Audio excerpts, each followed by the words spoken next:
Naam, tumekutana tena katika kurasa za mwisho tukiwa tunapitia habari mbalimbali ambazo ziko kwenye magazeti kwa siku ya leo. Karibu sana.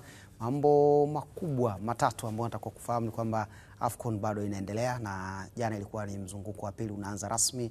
Leo pia inaendelea na timu ya taifa ya Tanzania itashuka dimbani kutafuta alama tatu muhimu dhidi ya jirani yake. Dabi ya Sekafa ikiwa imehamishiwa kule Morocco.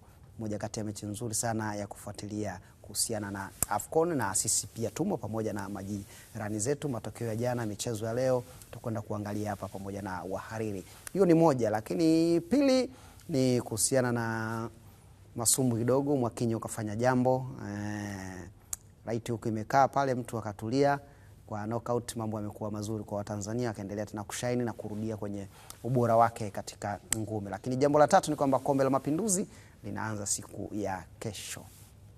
Michezo miwili, Singida wako dimbani kesho, lakini vile Azam FC na wenyewe pia wako dimbani siku ya kesho. Mimi ni Pascal Kabombe, karibu sana. Niko na Jabiri. Bwana Jabiri, uko sawa? Niko sawa. Mambo yanakwenda? Salama. Tuko vizuri? Niko vizuri. Chazabel Kisu. Mambo yanakwenda? Mambo yanakwenda. Mwalandi. Niambie. Uko sawa sawa? Mungu anasaidia. Kuna Philippine Kini. Ewe mzee. Mtu pekee ambaye akipata off ya siku moja tu anaenda Arusha. Off ya siku moja. Siku moja tu, baada kesho uko off basi anaondoka usiku. Okay. Unajua siku hizi mabasi asubuhi amefika, alafu siku tena anashinda, alafu usiku wake ndo anapanda basi la kurudi. Umenipatia. Bwana vipi? Ukanda wa Gaza wanasemaje?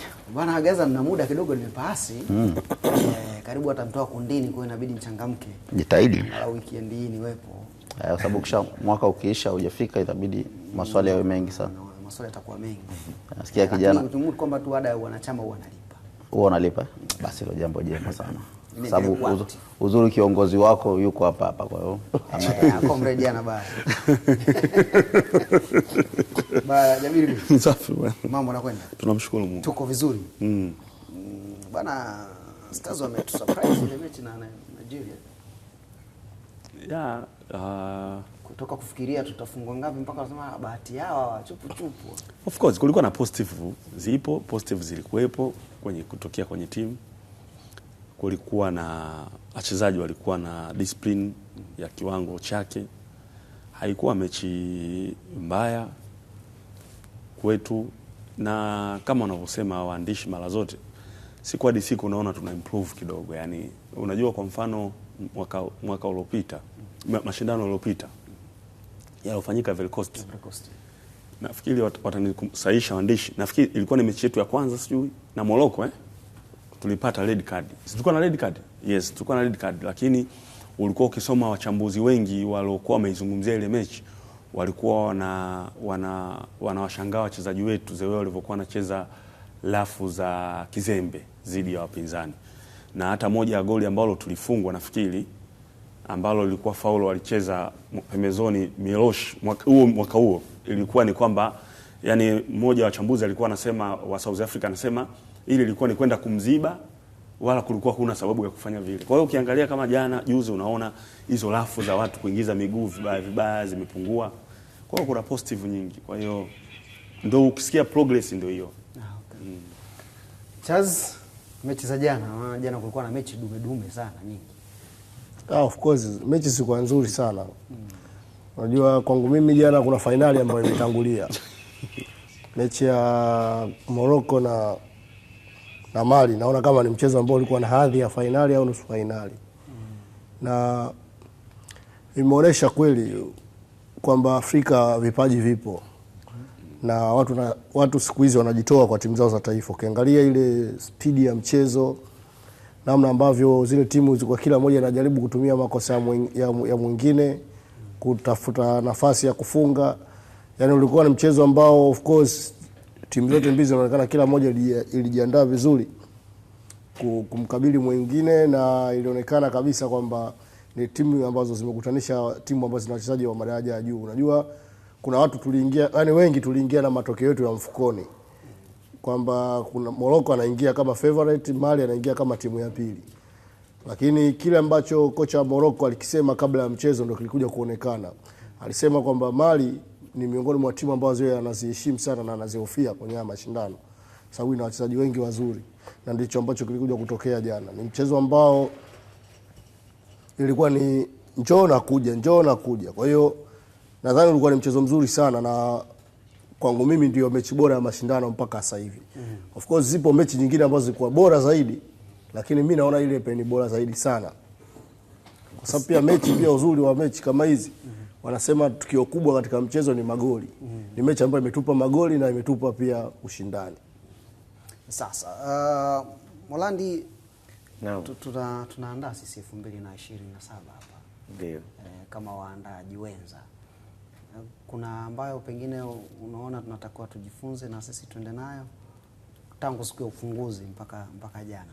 Kuna vitu ambavyo unaona kwa kweli hiki inabidi tuwe nacho, hiki tuwe nacho. Ni mengi nafikiri, matata vipindi vya nyuma vilivyopita baadhi tulivizungumzia. Vingi sana vipo.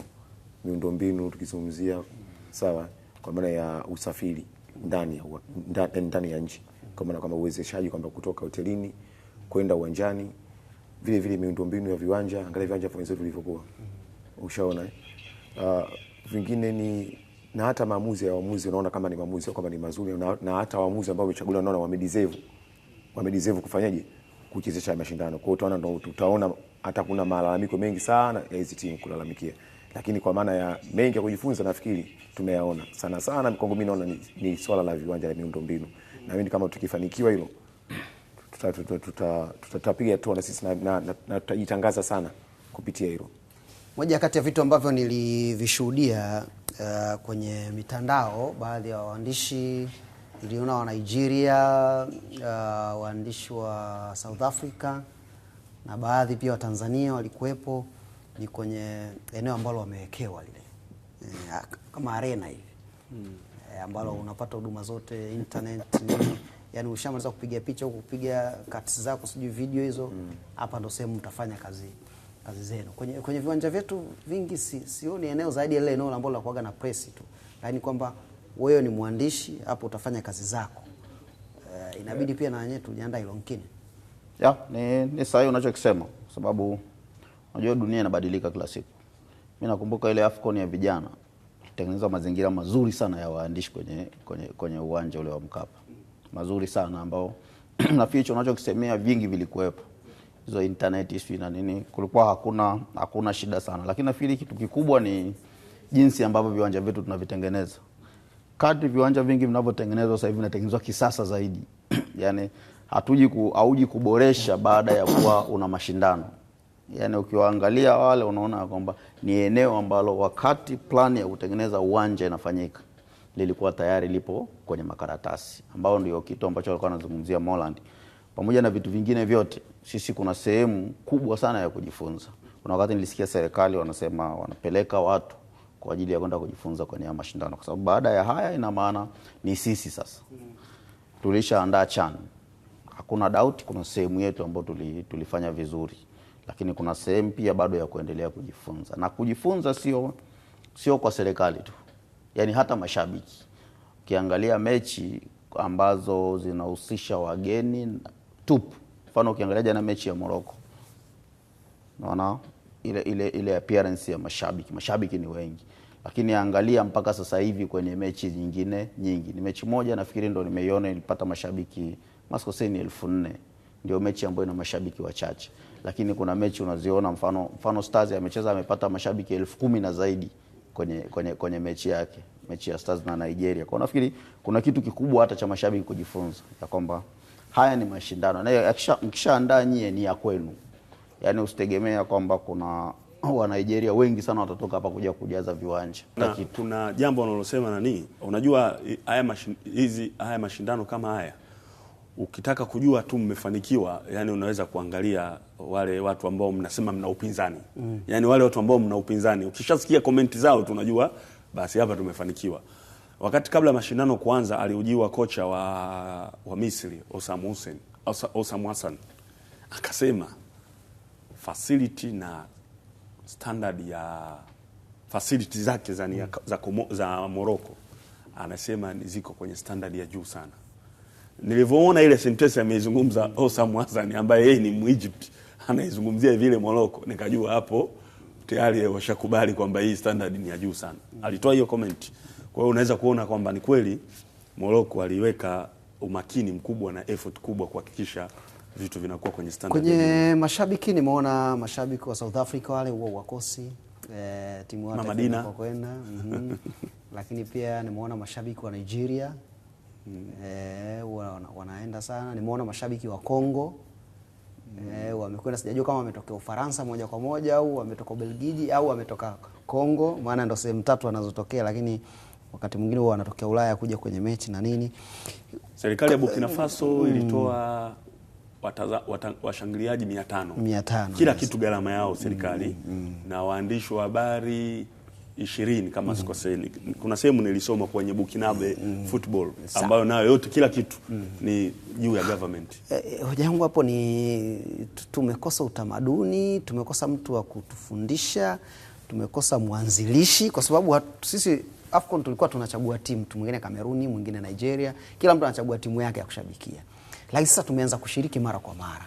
Kwa miaka karibuni hii ni mara ya 3. Yaani kutoka 2019 mpaka sasa hivi.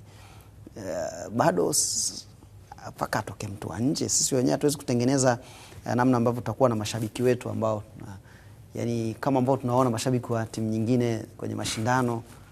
Naona sisi kama tuko nyuma hivi kidogo. Yani ni mmoja mmoja, ni individual zaidi, lakini huoni ile kundi la watu kwamba wale pale wa Tanzania wameenda ukiamsha. Hili ni jambo ambalo waandishi wamelizungumza karibuni miaka 2 iliyopita na walilizungumza hivi kwa sababu kulikuwa tayari na mafundisho ambayo yalitokea Ivory Coast, yalitokea wakati tumeenda Egypt, sio? Kwa hiyo waandishi ni kitu ambacho wamekizungumza sana. Nafikiri kuna sehemu tu kunakuwa na hiyo gap ambayo inasababisha kuonekana kwa hilo tatizo, kwa sababu hata leo pamoja na Stars ipo kule Morocco, lakini ukiangalia coverage ya kwenye vyombo vya habari ni finyu sana. Lakini yote hiyo ndio tunaosema sasa ni gaps ambayo ilikuwepo, na kama unavyosema wewe na tumeshashiriki sasa hivi karibuni mara 3, tumekosa labda mara 1 lakini bado hiyo gaps inaendelea kuwepo. Sasa sijui ngoja tukishatoka kwetu labda 2027 alafu kwenda mbele, sasa hapo tunaweza kuona sasa hapa bwana ni tatizo sugu, sio ambalo haliwezi kurekebishika. Lakini waandishi wamelizungumza mara nyingi sana. Kulikuwa na mdahalo mmoja. Mfano mmoja labda tusubiri kuona mashindano haya yakiisha. Mfano mmoja hapa ni karibuni miezi 6 au 7 iliyopita. Waandishi walikuwa nilikuwa nimeanzisha hoja na waandishi walichukua kwamba leo pamoja sisi tunajenga viwanja, lakini hamna mtu anajua kwamba sisi tunajenga viwanja.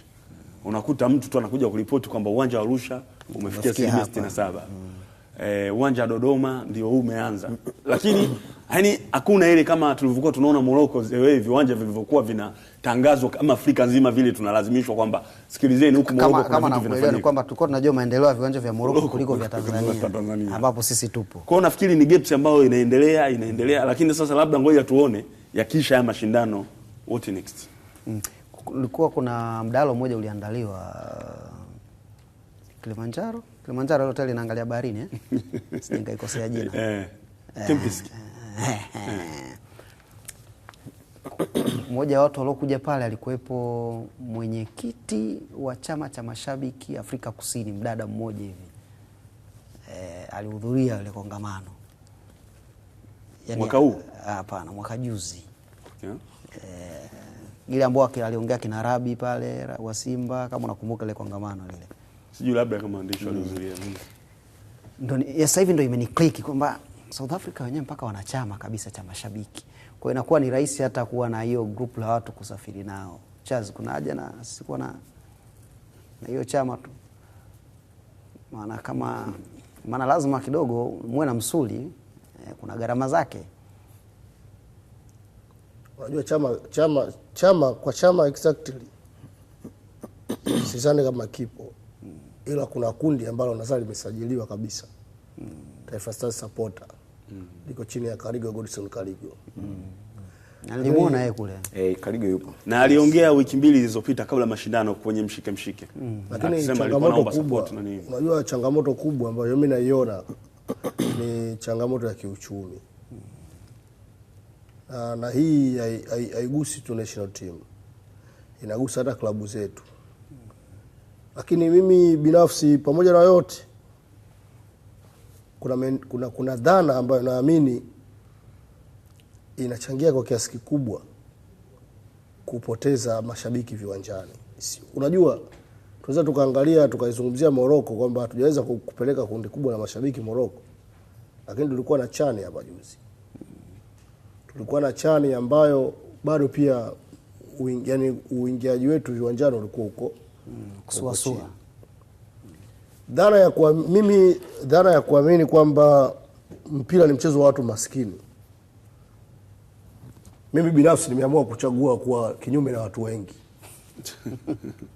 Unajua, hii ni dhana ambayo kuna kundi fulani la watu inawatenga, ni kama dhana fulani ya kibaguzi ambayo inapofika muda, yani kuna wakati sasa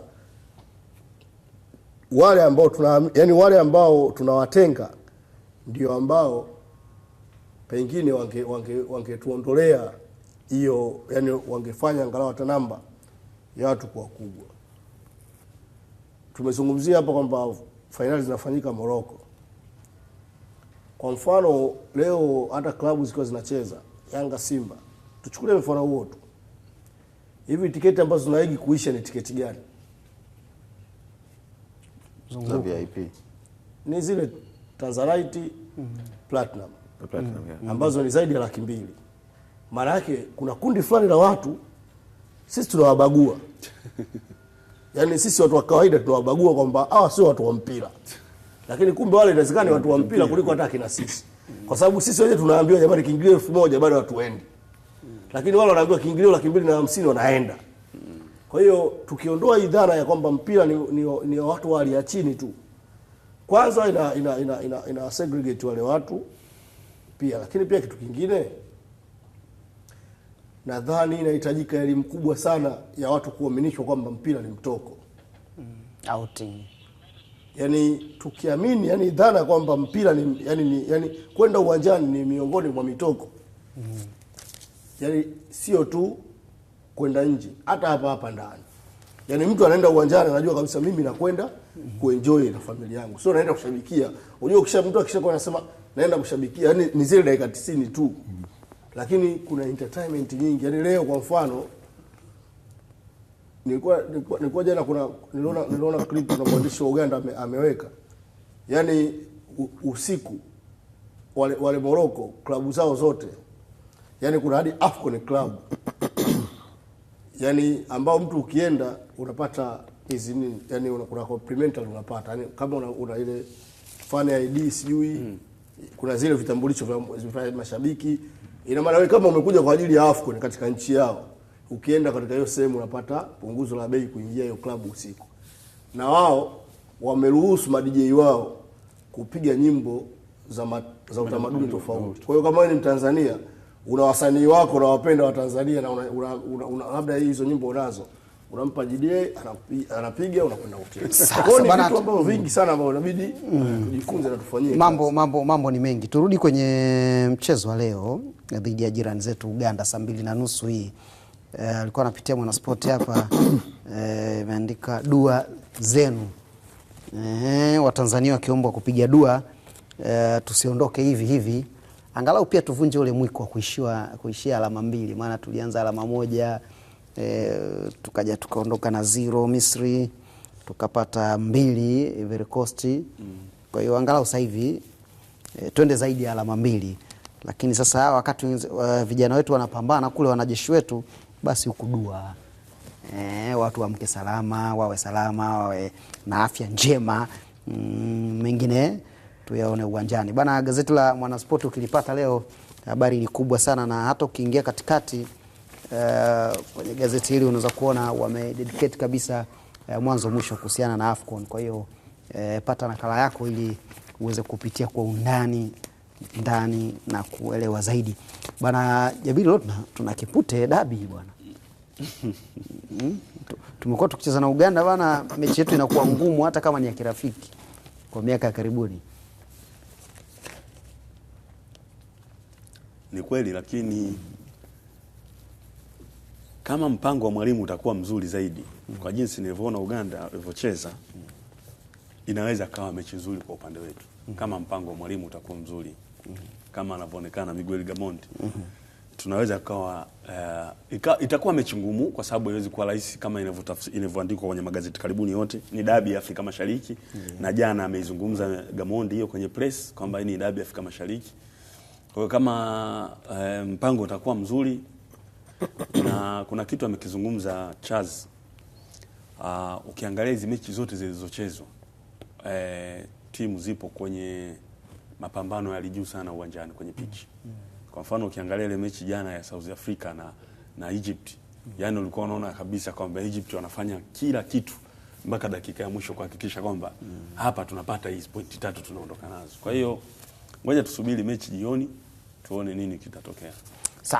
Kabla sija mruhusu Nkini naye atupe kuhusiana na dabi hiyo ya leo, dabi ya Sekafa ambayo imehamia kule Morocco, saa 9:30 mchana kutakuwa kuna mchezo kati ya Benin na Botswana.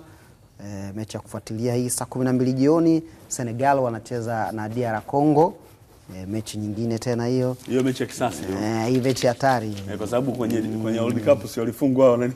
Saa 2:30 ni Tanzania ndo wanacheza na Uganda mwenyeji wa mchezo, na saa 5 usiku Nigeria na Tunisia. Hiyo ndio ratiba ya mchezo ya leo ambayo yote utaitazama kupitia hapa Azam Sports, Azam TV. Unaweza kufuatilia uchambuzi mapema tu kuanzia majira ile ya saa 8:30 hivi, mambo yanakuwa murwa namna hiyo. Kwenye Zanzibar leo bana ndio wameweka hiyo ratiba, lakini pia Waziri Pembe katoa kauli asema endelezeni sanaa bila kuathiri utamaduni. Hilo ni gazeti la Zanzibar leo, na uzuri huwa linafika leo linafika mapema tu. Nilikuwa nikilipitia huko, kwa unaweza kulipata hapo na wewe pia ukapata habari. Lakini kwenye habari leo kwambia Stars yapania kuizima Uganda. Lakini kuna habari pia kuhusiana na mpinzani wa Yanga, FAR Rabat yapigwa rungu, Yanga yachekelea. Utasoma ni rungu gani na Yanga wamechekelea vipi? Ukipata gazeti lako la habari leo kwenye habari za michezo, ukurasa wake ambao unaandika habari zile za michezo. Kuna gazeti la Uhuru hapa, kete muhimu kwa Taifa Stars AFCON kuhusiana na mchezo wa leo. Habari pembeni huku, Edna Lema waita mashabiki KMC. Amekuwa na mwendelezo mzuri sana Edna, toa vichapo vingi sana. Ndani ameshinda mechi zote Kashinda mechi zote. Alishinda Ruangwa, kaja akashinda na Tausi, kaja akashinda na, lakini sijacheza bado na watu wake wanaogombania nao title, sio? Title ni kesho. Ni kesho. Kesho. Anacheza na JKT Queens au na Simba? Na Simba. Na Simba Queens. Na Simba nao Queens wameshinda mechi zote. Zote wameshinda. Tofauti wa Yanga na Simba na goli moja. Wote wameshinda mechi zote. Sasa wanakutana. JKT na wote wameshinda mechi. Yaani JKT utofauti wake na Simba na Yanga ni goli. Anamzidi goli 3, Yanga anamzidi goli 2 Simba. Yaani wote wana pointi sawa. Kwa hiyo wote wana pointi sawa. Kwa hiyo wako juu kwa sababu ya difference ya magoli. Yaani Yanga kinachomgharimu, kuna mechi aliruhusu magoli 2. Nafikiri na wale mechi ya Tausi 3-2 ile. Lakini vinginevyo Yanga angekuwa nafasi ya pili. Na Tausi wenyewe wana watu ile timu ile. Ilipanda daraja lakini wana watu. Usajili wa kongwe. Senior wengi wako kule. Wengi sana senior ambao kwa Simba, Yanga, Swapi, JKT, wengi sasa wamechukua menda kwa. Wamepanda daraja msimu huu. Wako vizuri. Nani wale ni Kigamboni Ile timu iko Kigamboni Tausi yao inatokea. Lakini naona kama inamilikiwa na watu fulani kutoka nje nilivyoisoma kwenye page yao. Tutatafuta tuzungumze nao. Tuone. Gazeti la Uhuru pia bana katikati na wenyewe pia kuna habari nyingi tu kuhusiana na AFCON, hususan timu ya Taifa Stars. Kwa hiyo unaweza kupata gazeti lako la Uhuru. Kuna kitu nimekiona hapa, acha nikichungulie kama sema uchaguzi wa TPC Januari. Kuna gazeti hapa la nani? La Mwananchi. TPC kwa maana ile timu ama kipimo kwa Stars. Lakini kuna habari za usajili. Okay. Bana, uchaguzi ni wa kutafuta viongozi wa kamati ya Paralympic Tanzania, TPC. Unajua ulikuwa kuna timu kule Moshi inaitwa TPC, kwa hiyo nikataka kujua TPC vipi tena wanataka kurudi kiwanda cha sukari kule. Nkini anakijua kile. naifahamu moja. Zamani wakati tukiwa wadogo kule kulikuwa kunaitwa Arusha Chini. Sijajua kwa nini palikuwa kunaitwa Arusha Chini. Na sijui kwa nini pia walibadilisha ikarudi TPC. TPC ilikuwa timu moja nzuri sana. Timu za mwanzoni ambazo pia zilikuwa na vifaa vya kimichezo. Kwa maana hiyo unataka kuniambia kwamba kampuni za uzalishaji sukari zina mchango mkubwa sana katika mpira wa nchi yetu. Sana. Sio kidogo. Sababu kama hivyo Moshi walikuwa na timu, leo tunaona Kagera Sugar, Mtibwa Sugar. Nadhani katika viwanda vya sukari cha kwanza kuwa na timu ni TPC. TPC. Lakini pia nimesikia sasa hivi Bagamoyo Sugar. Timu yao iko ligi ya mkoa wa Pwani. Okay. Bagamoyo Sugar. Yes, timu yao iko ligi ya mkoa wa Pwani. Na nakumbuka mpaka kuna kundi moja la mtandao wa kijamii, kuna mtu aliibua tu hiyo. Kwa hiyo Azam nao watakawa na timu mbili ligi kuu, wanataka baadaye waje kuwa na timu mbili ligi kuu. Yaani alipoona kuna katibu wa chama cha soka Pwani alitoa ile ratiba ya ligi ya mkoa, ndo akaiona ile Bagamoyo Sugar. Kwa hiyo ndo mtu akaanzisha. Unajua tena kama kawaida. Kwa hiyo Azam nao watakawa na timu mbili kwenye timu. Na timu inafanya vizuri kwa kweli. Na mwenyewe nilifuatilizia kuna kipindi kutokea mwaka jana wamesajili baadhi ya wachezaji wazuri, na hata jinsi wanavyoandaa wachezaji wana maradhi yao, vyakula vyao, unaona kwamba ni timu ambao wako organize, kwa maana kwamba kuna kitu anajua kiuhalisia ligi yetu lazima iwe na sugar nyingi. Kwa nini? Sijui kama Nkini unakumbuka wakati ligi ya taifa inaanza mwaka 1965 TPC walikuwa 65 sitakumbuka basi. Au unakumbuka 65 kwa kusoma sio kwa kuwepo. Pasco. Ilikuwa ni Coastal Union, Cosmo, Sunderland. Ukisoma ukiona ule nani, ukisoma kama uliwahi kuona ule nani ilikuwepo TPC. Yaani kwa timu moja ya Moshi ambayo ni TPC, kulikuwa na Coastal Union. Kulikuwa na timu Tanga, zilikuwa timu mbili, Coastal Union na Manchester United. Manchester. Dar es Salaam kulikuwa na Sunderland. Na kati Sunderland ambao ndo Simba sasa, Man U alikuwa Tanga. Kutoka mbali. Kwa maana Sunderland imetengenezwa nini? Namaanisha kwa maana kwamba baada ya Sunderland ikaja Manchester United, si ndio? Yaani wakati ligi inaanza kulikuwa na Man U ilikuwepo kutoka Tanga. Lakini yaani nani ambaye alianza kwanza? Alianza Sunderland ama alianza Man U? Kwa kuanzishwa. Sasa Sunderland sikatoka majina mengi nyuma. Mimi nasema wakati ligi inaanza Simba ndo walikuwa wamefikia kwenye jina la Sunderland. Unajua wamepitia majina mengi. Kwa watu wajue bwana, ligi ya Tanzania tushakuwa na Manchester United. Tuko sawa, tuko vizuri. Nkini ilikuwa nakuja kwako kabla ya jambo kuhusiana na michezo ya leo. Mechi yenye jicho la kipekee kwetu nafikiri ni ya Stars na Uganda. Na ni mechi ambayo kila shabiki ukutana naye anaona kwamba mzani sasa unalingana. Unajua ukiangalia, ukifuatilia kwenye mitandao, hata ukiwafuatilia wachambuzi wa nje, wanaamini ya kwamba Stars alicheza vizuri sana mechi dhidi ya Nigeria. Sana kuliko kipindi kingine chote, na yale mawazo ya watu wengi kwenye kabla ya ule mchezo. Kila mmoja alionyesha ubora wake, na wale ambao walienda labda wakifikiria kwamba Stars atafunga goli nyingi waliona utofauti. Ndio maana walipotoka pale, hata mwalimu, ulimsikia mwalimu wa Nigeria akasema alikutana na kipimo cha tofauti jinsi ambavyo alikuwa amejiandaa. Sasa inakuja mechi ya Uganda ukiwatazama, Jabiri amesema yani wao na sisi, yani kuna kitu fulani tunaona tukakipata. Kwamba unakumbuka AFCON ya nyuma tulikutana na Kenya. Moja ya mechi ambayo ilikuwa gumzo kabisa ilikuwa ni ya Stars na Kenya, ingawa baadaye tulikuja kupoteza. Sasa nafikiri hii tuna nafasi ya kupata hicho ambacho umekisema, kwamba angalau basi tupate ushindi kwenye mechi moja. Ukishapata ushindi, hivi unajua ukishapata ushindi ni daraja la kuanza kuvuka kwenda mbele zaidi, kwa sababu unaweza kusema bwana nikamngangania huyu kule mwishoni kule, afu nitaangalia chochote kinachoweza kutokea. Sababu kwanza ukishapata ushindi pointi 3, bado una nafasi ya kuvuka. Yaani unaona kwamba mlango wa kuvuka upo. Na ni mechi ambayo tunajuana, wachezaji wa Uganda wengine wanacheza kwetu, kina Aucho. Mwalimu anajuana na Aucho, ni mtu ambao wamekuwa wakikutana mara nyingi.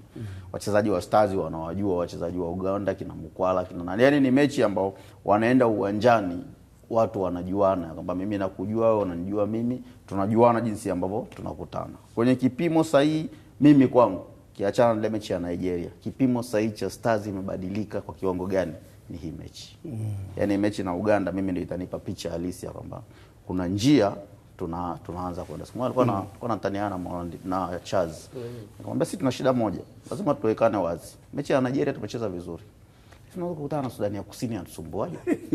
Nilimwambia mimi Charles kwenye page yake tena. Mimi niliweka comment pale kwenye page. Nikamwambia sasa ambao tulivyocheza sisi Sudani ya Kusini anaendaje kutusumbua sisi kwenye mechi. Kwa hiyo mimi niliweka kwamba hii mimi mechi ndo kipimo kwangu. Niliona sehemu ya kwamba wameahidiwa kila goli moja milioni 100.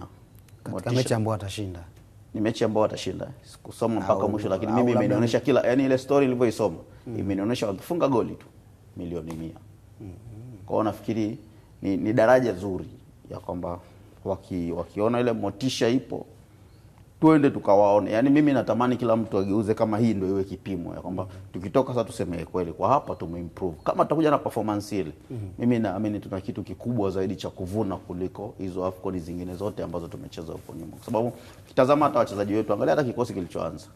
Wachezaji wote walioanza, hauna mchezaji wa kusema yule bwana yule. Yani hatuna maswali na kikosi kilichopita. Pamoja na kwamba watu wengi mwanzo walikuwa wanapata wasiwasi, kipa foba, lakini ameenda kuonesha ya kwamba mimi bado na uwezo wa kukaa hapa. Umri kijana mdogo, hajapata mechi nyingi, ndio mechi yake kubwa ya kwanza ya Stars, lakini akaenda akaonesha performance ile. Nafikiri mimi kwangu twende tukaangalia hii mechi, lakini ile gazeti ambayo limesema dua zenu, tuendelee kufanya dua.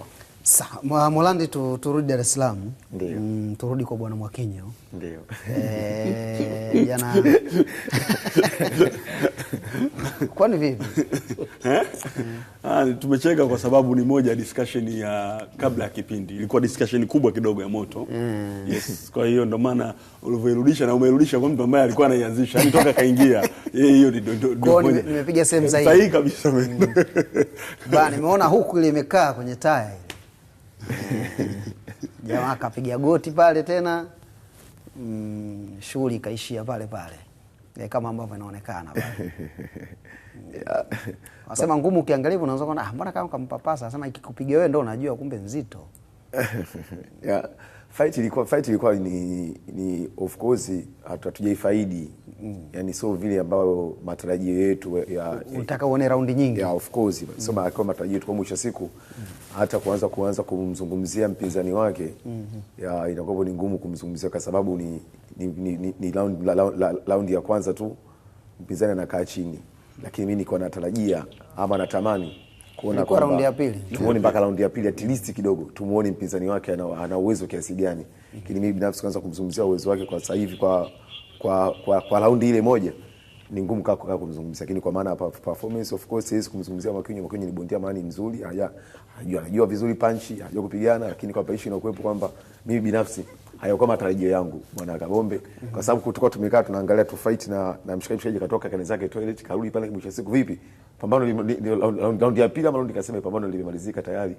Lakini kwamba kwa maana sasa kumwangalia mpinzani kumuona ubora wake ni ngumu kumzungumzia kwa maana kwamba yani round ya kwanza sidhani kama kausha ngumi hata moja ambayo imefikia usoni mwingine.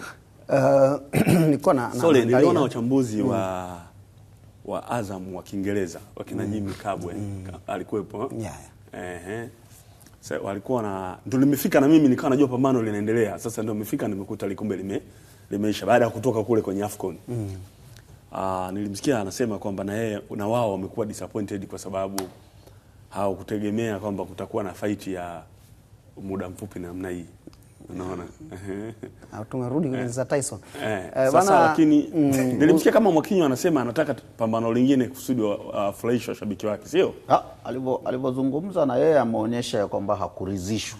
Yani yeye mwenyewe Mwakinyo baada ya kumaliza akida na mmoja akasema hajaridhishwa. Kwa sababu umejiandaa sana alafu anasema ametumia nguvu kubwa sana kujiandaa kwenye ile pambano. Na alitegemea at least raundi ya 7 ya 8 anaweza kushinda ili awaoneshe mashabiki kile ambacho walikuwa amejiandaa nacho. Kabla ya pambano hili huyu bwana alikuwa hajapoteza pambano lolote.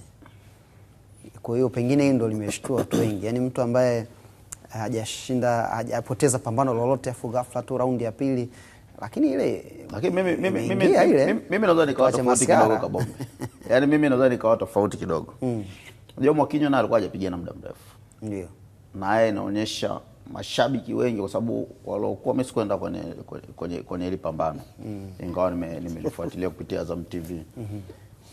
Ukiona kama na yeye alikuwa amejiandaa, lakini maswali mengi yaliokuwa huko mtaani kuhusiana na Mwakinyo. Na watu walikuwa wanaamini kwamba sio bondia mzuri, kuna watu wanaamini kama ni bondia mzuri. Si ndio? Na yeye alikuwa anakuja kuwaonesha watu kitu. Mimi kwenye ngumi huwa sishangai hata kama ikiwa sekunde ya 30. Yaani kwenye ngumi ni kitu ambacho kinaweza kutokea sana yani. Mimi nafikiri kile alichokisema Mwakinyo ndio kifanyike, ya kwamba anahitaji kupata pambano lingine ambalo ni bora zaidi kuliko hili.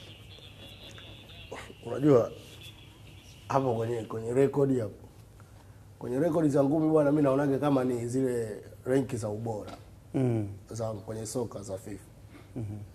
Au kama uwanjani kama kitu kinachoitwa possession. Unajua possession inahesabiwa ule namna gani unakaa na mpira.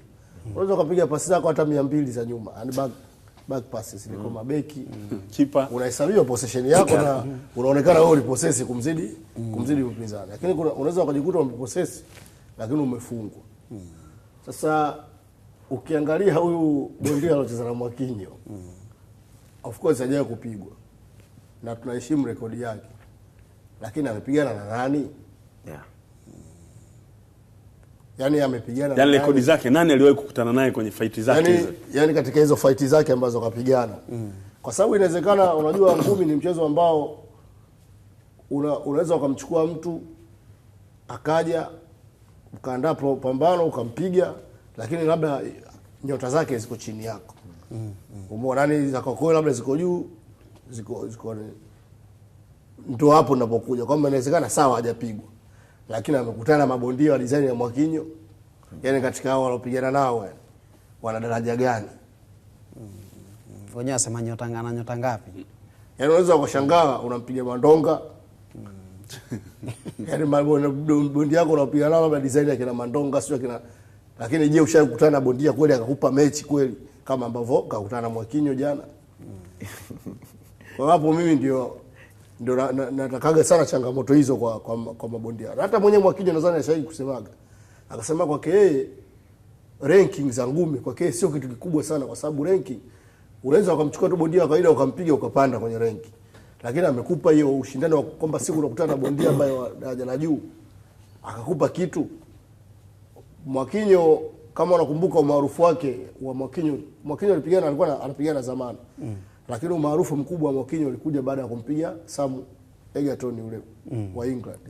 Ambaye alikuwa ni miongoni mwa mabondia bora kabisa. Kwa hiyo baada ya Mwakinyo kumpiga, dunia nzima ikaanza kufuatilia Mwakinyo. Huyo bondia wa Tanzania alompiga huyo jamani nani? Kwa hiyo na maana pale Mwakinyo kilichombeba kikuwa ranking.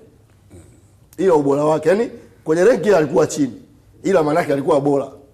Na mtu alompigana naye alikuwa yuko juu na ni bondia mkubwa. Na ndicho kitu ambacho nilikwambia Pascal jana, nilikuwa nawaelewesha watu, yani sikatai kwamba huyu bondia ana rekodi nzuri, of course ana link zake, ana rekodi nzuri, sawa, na mwendelezo wake ni mzuri, lakini kwamba mwisho wa siku anakuja kukutana na bondia wa aina gani? Kwa maana kwamba ndio kwa Charles, mwisho wa siku je, yule bondia alideserve kupigana na Mwakinyo? Kwa mimi binafsi, yani mimi mtazamo wangu kuna mawili. Inawezekana huyu bondia alikuwa anapiga mabondia wa level ya chini, kwa amekutana na mlima mrefu zaidi kwake. Ama inawezekana huyu bondia maandalizi yake alikuwa kiwango cha chini. Alidharau pambano. Yes, yani labda alichukulia kwa kwamba bwana mimi rekodi yangu ngoja itanibeba. Yani inawezekana hakuwa anamjua vizuri aina gani ya mtu ambaye anaenda kupigana naye. Na hiyo inawezekana vile vile unavyosema wewe ni kutokana labda na historia yake yeye ya mapambano yake ya nyuma. Kwa hiyo akanajua mimi hii pambano nashinda. Maana kuje Pascal ile round ya kwanza inaanza. Uje of course lazima bondia unakuwa unachangamka kidogo. Sawa, ile ya kwanza mpaka ya pili, ya tatu kidogo nakatakata. Lakini ukiangalia round ya kwanza anapiga kegenge yuko hivi tu muda wote. Anaficha tu uso. Unataka kuachia kidogo. Mbinu hiyo pia kuficha kwenye ngumi, kuficha uso. Niulize mimi nimepigwa sana zile za kuchonganishwa mtaani. Nimechezea. Na mimi Morandi mimi sijui ngumi, yani kuficha uso ni mbinu. Ila mimi namuogopa sana bondia ambaye anaanza kwa kujilinda.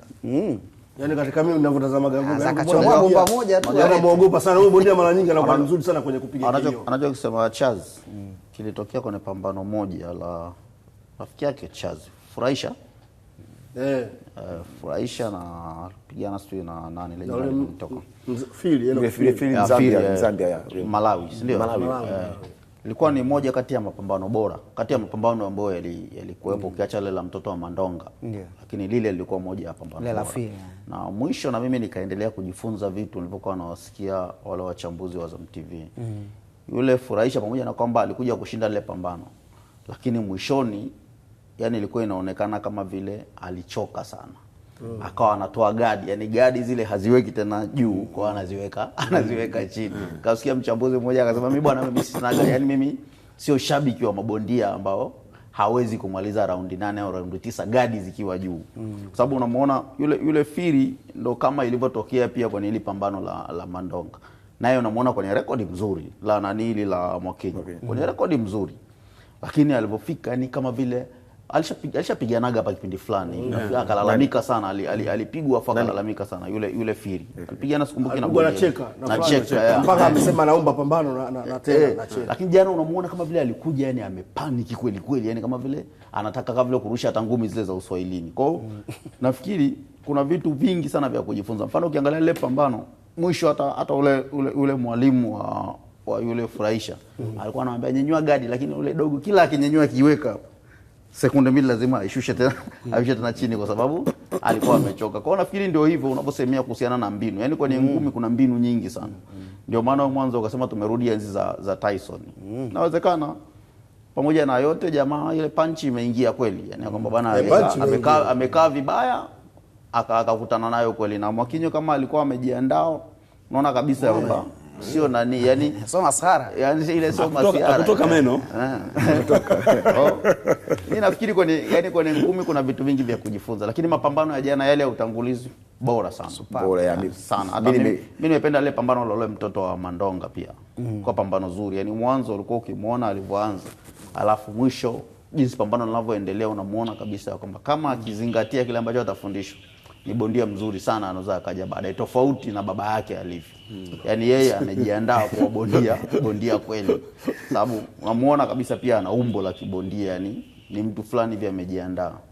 Mimi nilipenda bwana fight ya ile ya Hassan Ndonga ambayo na yule Ismail. Mimi kwangu ilikuwa ndo ile ya utongozi kwa bonge la pambano. Nilipenda sana yule mtoto, nafikiri ndo anachukukia sasa hivi Ismail dogo kwa sababu amefisuka apigana na Hassan Ndonga.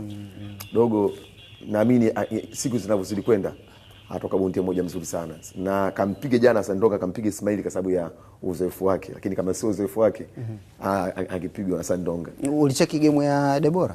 Debora sikuicheki. Sikuicheki ilinipita. Baada jana sasa ilikuwa mtu cheki game unarudi huko. Unacheki game unarudi, lakini kwa ni moja kati ya fight nzuri sana pia. Hongera sana. Naona wadada kwa kweli wanazidi kuongezeka kwenye michezo. Debora hongera, lakini pia Macho hongera sana. Unajua wale watoto wa Muso ujue. Watoto wa Yusufu Macho Muso wanapigana. Kuna yule dada yangu alikuwa bondia mzuri kidogo, alipataga sio matatizo ya bega. Sumai. Sumai bega kidogo lile. Sio kulikuwa wapi, sio sasa hivi. Na sio kama kuacha nayo. Mara mwisho alipigana Leaders, ndio? Nafikiri alikuwa kwenye muda sana. Ile ambayo alipigana kina Kibwana ile. Alikuwepo ile alikuwepo. Na ndo alikuwa anatizana Debora, ndio? Alikuwa na Debora yao. Alitizana Debora ile fight. Bado tumalizie na Mapinduzi, inaanza kesho. Ni michuano yetu ambayo tumeizoea bila AFCON. Kuna timu moja bwana ikifaga finali huwa anakuwa na Zanzibar. Mimi hapana, umenichanganya. Umenifananisha. Ndio michezo yetu, yani of course kama singekuwa AFCON nafikiri ndio michezo yetu. Hauna kosea mwezi Disemba bwana Chance. Ndio watu wote tungekuwa tuko Zanzibar. Akili yetu na masikio yetu ingekuwa kwa Zanzibar. Itaenda tu. Akili nani? Kesho kutwa. Bwana Mapinduzi bwana safari hii. Wamenifurahisha sana kwenye mzigo. Hela ni nyingi kidogo. Yaani unajua hata hizo timu zetu ambazo zilikuwa zinaona wale mashindano kama sehemu kujifurahisha zinajifikiria mara mbili kwa sababu ukicheza mechi 4 tu 150 milioni hapa. Na nimesikia taarifa ambazo nimezipata, Singida mpaka wanataka kuingia sokoni kupata kipa kwa ajili ya Mapinduzi. Yaani wanaona kwamba kuna Mapinduzi makipa wao kwa sababu wako AFCON.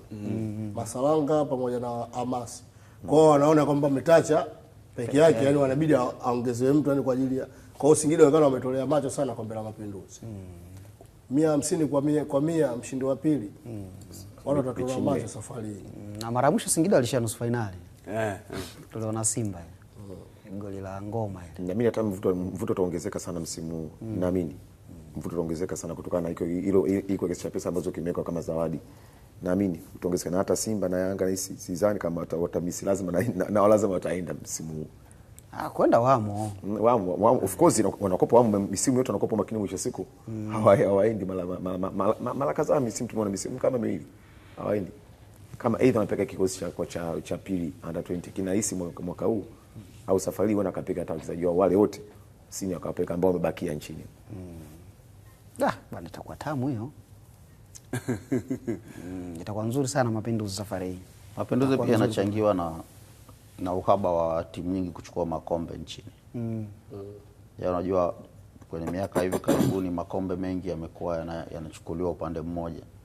Kwa hiyo sasa kila timu pia nayo inafikiria kwamba hili basi liwe letu angalau tusimalize bure. Nakumbuka lile kombe la Muungano. Muungano. Yaani aliochukua kombe la Muungano ilikuwa ndo gumzo yake msimu mzima. Kwa hiyo hii inazifanya timu pia nazo kufikiria kwamba hii ni sehemu yao ya kwenda kuchukua kombe angalau wasimalize msimu bila kuchukua kombe. Na sifa ya Muungano ilikuwa ni kwa sababu wewe ndo unakuwa bingwa wa nchi.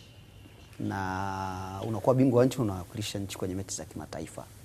Zamani kushinda hapa, ukishinda ligi ya bara hapa ilikuwa ina faida sana. Yaani faida yako unakwenda kucheza Eastern Central. Unaenda kucheza Afrika Mashariki na Kati. Na hiyo ndo sababu kwa wale wenye kumbukumbu kidogo. Sasa hiyo ulikuwepo, sije ukasema ukuwepo. Hiyo nilikuwepo. 61 sikuwepo brother. Mwaka 88. Hiyo 61 mimi wakati Coast wanashinda ubingwa wa bara. Kwa kupata ubingwa huo alienda kucheza kombe la Afrika Mashariki na Kati. Wakati African Sports waliochukua Muungano wakacheza mechi za kimataifa. Tanga ilinoga hiyo. Sijui kama itajirudia tena ndugu zangu Sports wana kimanumano mtihani wanao. Bana mimi niwashukuru sana. Na niwatakie weekend njema. Najua mko vizuri. Tutapeana kodi wapi baadaye tucheki game ya Stars. Nimesema hewani ili kupata visa. Ni kurasa ya mwisho kwa mwaka huu. Ni kurasa ya mwisho kwa mwaka huu sio? Ile Jumamosi ijayo itakuwa tarehe 3. Itakuwa tarehe 3. Tutakuwa tumeshavuka. Bana tuage kabisa mwaka huu tunashukuru sana kwa mwaka huu tumekuwa pamoja. Tukutane tena mwakani. Kama ulikuwa na msiba unapewa pole. Nakupa pole kwa msiba, Twanga mmefiwa bwana. Na mazishi ni siku ya yes. Mazishi ni Jumatatu. Jumatatu bana, dada yetu Liza Mbutu mkurugenzi wa Twanga Pepeta amefiwa na mumewe. Pole sana dada yetu, pole sana. Na kwa wale ambao watapenda kwenda basi tutawasiliana kwenye mitandao ya kijamii tupeane taarifa. Lakini pole sana kwa wapenzi wa dance, pole sana kwa Twanga Pepeta, pole sana Liza Mbutu. Bana tukutane mwakani. Jumamosi itakuwa mwakani.